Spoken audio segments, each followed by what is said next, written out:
Good afternoon. Thank you for tuning in. Lasagna, one of my favourite dishes. In fact, I think it is my favourite dish ever. And I've made many lasagnas over the years. And I've kind of learned to perfect the recipe over time. But I do need to say I'm not an Italian food expert or a lasagna expert at all. I'm just somebody who likes the dish and likes to experiment with the flavours. And that's the thing, the flavours can be whatever you want them to be. So this is certainly not a classic Italian version. It's how I like to do it at the moment. In fact, I made this dish about a week ago and the flavours were so good. It was a thrown together dish, but it just worked. And as usual with any home cooking, I'm using what I've got in the house. And the flavours in this recipe just seem to work, which is why I'm sharing it with you. But as with home cooking, I'm doing a little bit of cheating as well. And I think it's worth mentioning if you've never made a lasagna before, it's a labour of love. It takes some time, but it is easy to do. The only real skilled part is the roux sauce to make the white sauce. But I'll be showing you exactly how to do that step by step. And I think it's worth saying at this point that lasagna is made in 4 stages. You make your red sauce, which is tomato based. You make your white sauce, then you build it, and then you bake it. And this is going to be baked at 2 temperatures. We're going to use a lower temperature for the first half hour. Then we're going to turn the temperature up for the final half hour. So it's really well baked. And that's how I like my lasagna. So let's get on with it. Let's go into the kitchen and get cooking. I've got my apron on ready. We're in the kitchen. I've got all my ingredients ready. I'm not going to go through the ingredients one by one now. I'm going to show them as I put them into the cooking pot. And of course, all the ingredients will be listed on the description for the video. I've got the gas on and I'm going to start off by heating some olive oil, a couple of tablespoons. And I've got the heat on medium. I don't want it to get too hot. Into that, I'm going to add my onions, grated carrot, and celery. Look at those gorgeous colours. Look at that orange. Give it a good stir. I'm using red onion, but you could use white onion if you wanted to. You could use shallots if you wanted. Again, you know, it's up to you what you use in a lasagna. A friend of mine made a carrot lasagna once and it was delicious. And the aim is just to really heat it through and start the cooking process. I'm not waiting for anything to cook down or the onions to become transparent or anything like that. I'm just really getting it started. I think the beauty of this recipe is it's a sort of bung it all in recipe. I'm going to add the soya mince, which has already been soaked in water. Let's give that a good stir. I think it's important to say at this stage that the soya mince sort of triples in size when you soak it in water. So I started off with about 75 grams of dried soya. I poured boiling water over the top of it to let it sit, and then it expanded to about 300 grams. And I actually used soya chunks, which I whizzed to break them into mince, because I'm not a great fan of the chunks. Now we're going to add our tin of tomatoes. And then what I'm going to do is I'm going to rinse this out with a little bit of water. Swirl it round.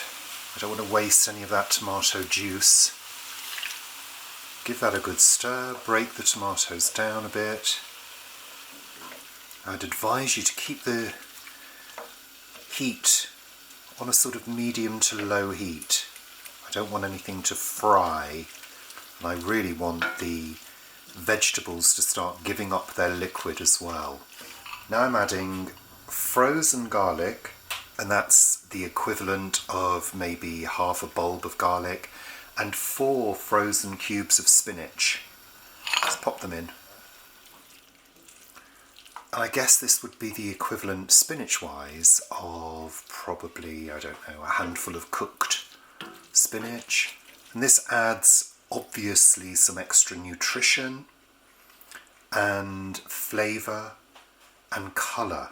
You might want to increase the heat just slightly at this point to compensate for the frozen ingredients. You don't have to use spinach. I mean, I've said before, you don't have to use anything that I'm using.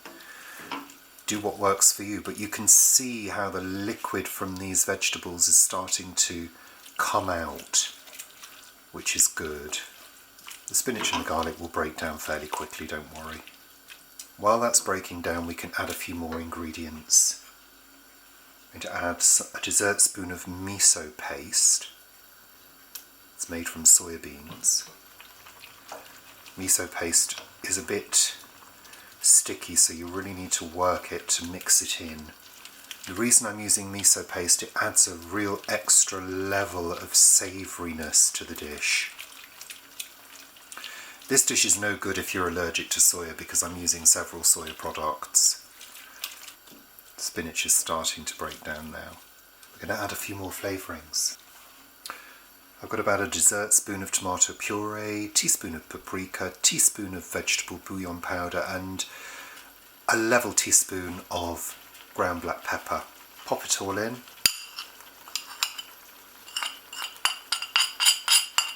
Give it a good mix. And again, you know, if you don't like paprika, don't worry, you can use something else. It's not the star of the show, the paprika. It is a complementary ingredient that just gives a smoky edge to the dish. And remember, when using soya, you've got to impart a lot of flavour because soya doesn't really have any flavour. I mean, it does, but it's a very mild flavour and it's not particularly distinctive. It's not particularly meaty. So when you're not using meat, you need to really get that savoury flavour into the dish. The umami element. And also what will happen is the carrot will break down as well, providing thickness to the dish eventually. Okay, a few more ingredients. I'm going to add a dash of balsamic vinegar. Now what I mean by a dash is literally that. I'm going to add a couple of capfuls of apple cider vinegar. 1, 2, a dash of soy sauce. Give it a stir. Make sure all of that spinach is broken down. We're going to add a teaspoon of reduced salt, yeast extract, otherwise known as Marmite, which again is used because it gives a very, very deep umami flavour, a deep savoury flavour. And I promise you, if you don't like Marmite, you're really not going to taste it. It's just going to taste savoury. Give that a good stir. The final ingredient is a jar of ready-made pasta sauce. This is tomato and basil, 350 grams. And then I'm going to put water into this to rinse it out, filling it up about half. I'm giving it a good shake. Waste not, want not. And then pop that in. There we are. Give it a good stir. Now that's my cheaty bit, because that pasta sauce will contain a huge amount of flavour to add to the flavours that we've already got to ensure that it is totally flavoursome. And what I normally do now is just let this simmer. In fact, I'm going to just bring it up to the boil, increasing the heat. We're going to let that just gently simmer on a low light for around 15 minutes. And that gives us time to make our white sauce. Those of you that follow me will know that I've shown how to do a roux sauce before, but I'm going to show it again. It's something that I find really easy to do because I've been doing it for many, many years. Some people find it a little difficult, and yeah, it can be a challenge sometimes. But I'll tell you, one of the things that I find essential is a whisk. And I have this little mini whisk which I always use to make a roux sauce. and I never have lumps. I always end up with a lovely glossy sauce. How do we do a roux? It's the combining of fat, which is in the form of olive oil, flour, and then a liquid. I'm going to show you step by step. But the flavourings that I'm going to be using today, turmeric, which is more of a colouring agent in this case, so about 1/3 of a teaspoon, a heaped teaspoon of English mustard, a heaped teaspoon of bouillon powder, that's vegetable stock powder, probably about 1/2 teaspoon of freshly ground black pepper, and then the pièce de résistance is yeast flakes, which give a cheesy flavour, and there's probably about 2.5 heaped tablespoons, and then finally a dash of ground nutmeg. And this is going to give a really flavoursome white sauce, which will kind of give the feeling of it having cheese in, but there is no cheese. And of course the liquid that I'm using is oat milk. So let's get on with this. Okay, we're going to start by heating a couple of tablespoons, maybe slightly more. I tend to eyeball this. Heat it up gently. You can always add more olive oil if you find the mix with the flour is too dry. I know some people do an all-in-one method, yes, I'm aware of that, but I don't.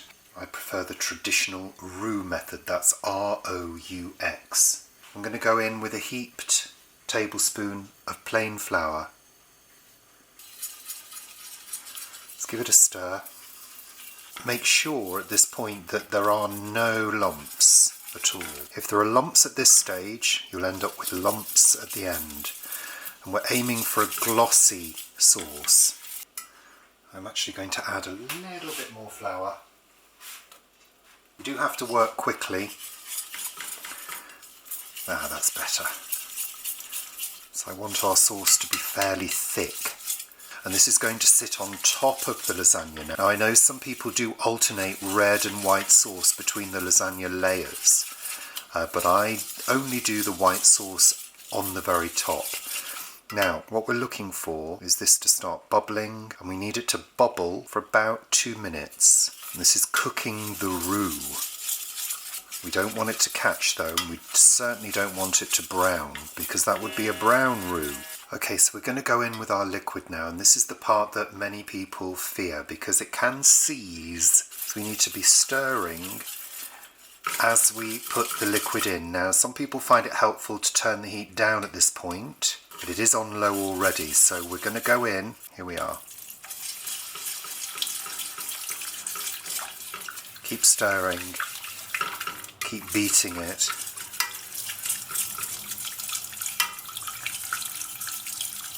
Just keep beating it. It will start to thicken. As it thickens, add more liquid. We're going to be using probably about, I don't know, about 500 mils of liquid.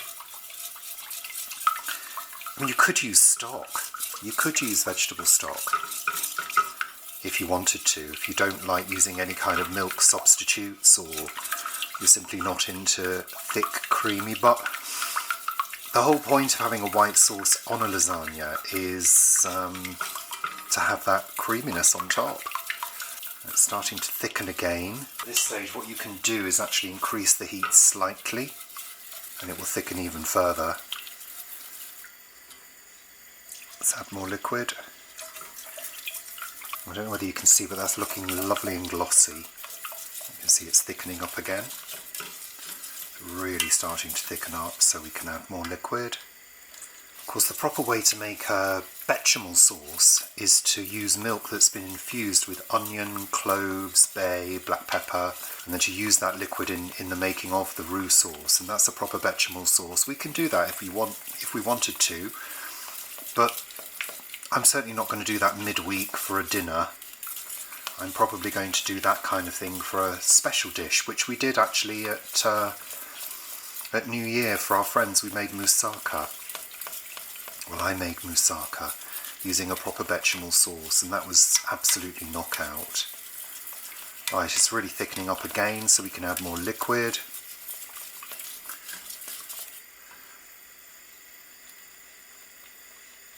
I think we're getting to the point where we've probably got enough liquid in there. We do need this to come to the boil, and we need it to simmer for around 5 minutes to cook the flour out. Okay, so that's starting to simmer now, which also means it's going to thicken again, and we can gauge whether we need any more liquid in there. I'm stirring all the time because I don't want it to catch on the bottom. Turning the heat down a little bit now, so it's bubbling away. It's nice and glossy. It's a nice glossy roux sauce. Maybe a little touch more liquid. Just let that simmer away gently. Let's add our ingredients, our flavourings. So I'm going to start off with nutmeg, just a dash, a good pinch. I'm going to take the heat off at this point, so we don't want to kill this ingredient, which is the mustard. I mean, some of it will get killed off because we're going to be putting it into the oven, but hopefully the flavours will still come through. It usually does. A teaspoon of vegetable stock powder, 1/3 of a teaspoon of turmeric, and then finally black pepper. Give that a good stir. I can smell those spices. And then our yeast flakes. Sorry about the shadows. Pop those in. The sauce will thicken. It's a real, oh, it's a lovely smell. Real savoury smell. Give those a really good stir. But make sure you've not got the heat on it. We don't want to boil it at this stage now. Okay, that's our sauce. So what I'm going to do is put a lid on that, and then the next stage is the build. So we've got our 3 elements. We've got our red sauce, we've got our white sauce, and we've got our baking dish. This is 30 centimetres in diameter, and it's about 6 centimetres deep. So it's ideal for a lasagna, and people might say, but it's not square. Well, I'll show you a trick that I use when building the lasagna, which will make serving a little bit easier. And of course, the other ingredient that we do need are lasagna sheets. Most lasagna sheets are oven ready these days. I remember years ago you had to pre-cook your lasagna sheets, which was an absolute pain in the butt. Nowadays they are generally oven ready. I'm going to show you how I build my lasagna. I start with a thin layer of the red sauce. Spread it around. Spread it to the edges. Add more if there's a gap, but don't overdo it. Keep it thin. Then my trick is break the lasagna sheets up.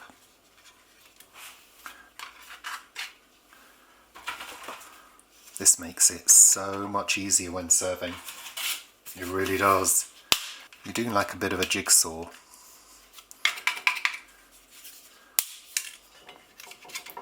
It means cutting into it later is just a lot easier. I'm sure people will be going, oh my god, I can't believe you're doing that. I know, it's terrible, isn't it? Okay, on top of that, another layer of your red sauce. Keep it thin, just spread it around. Just make sure that the sheets of lasagna are covered. I think if you're doing a smaller one and you're in a square baking dish, then I think using the whole sheets is fine. It'll be much easier, but on a large one like this, I find it just a bit easier to break them up. The portions seem to cut more easily. If you don't want to do this, then that's fine. A couple more bits like that, like that. Some people do alternating layers. I have done that in the past, but I find that the white sauce kind of gets a bit lost, and I like the white sauce to be a good feature of the dish. What I do is sometimes just give it a little press down. Another layer of lasagna. Don't worry about any bits of lasagna that crack. It's fine.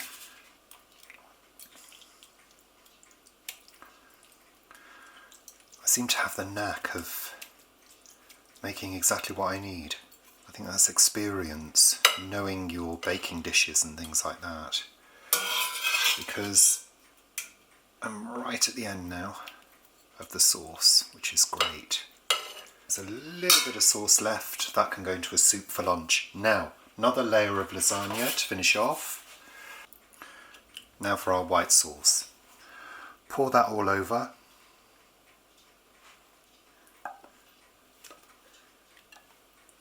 Spread it around.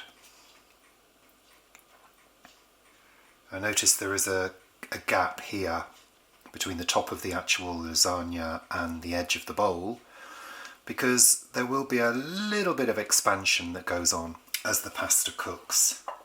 That is now oven ready.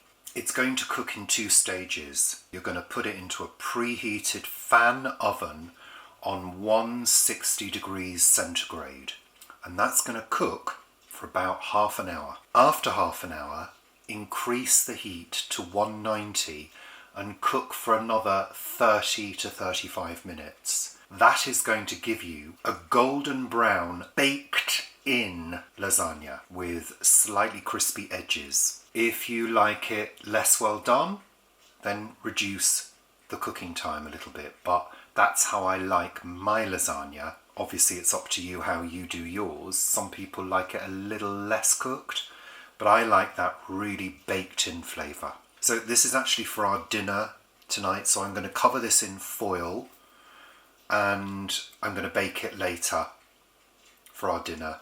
So I'll show you that when that's done. So lasagna is done, should be done. Whoa.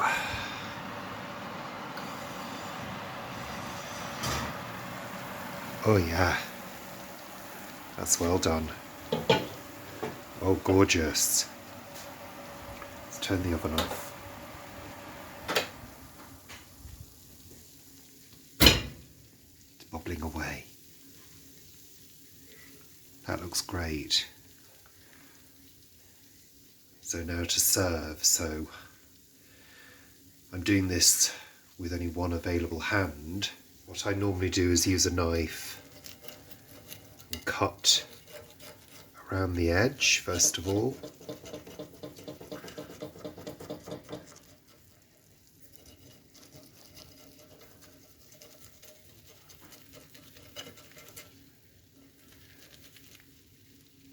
And then I cut into portions.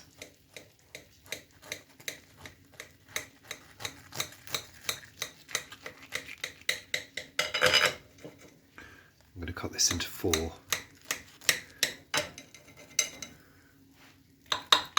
And you see what I mean about it being a little easier to serve because I've already cut up the pieces of lasagna. Okay, I'm going to serve a piece and then show you it on the plate. So there we are, and then we can just see inside here, we can make out the layers. Looks good, well baked, perfect. We're going to eat now. So thanks very much for watching and happy cooking. So there we are. Let's hope everybody enjoys it. Thanks for watching and happy cooking.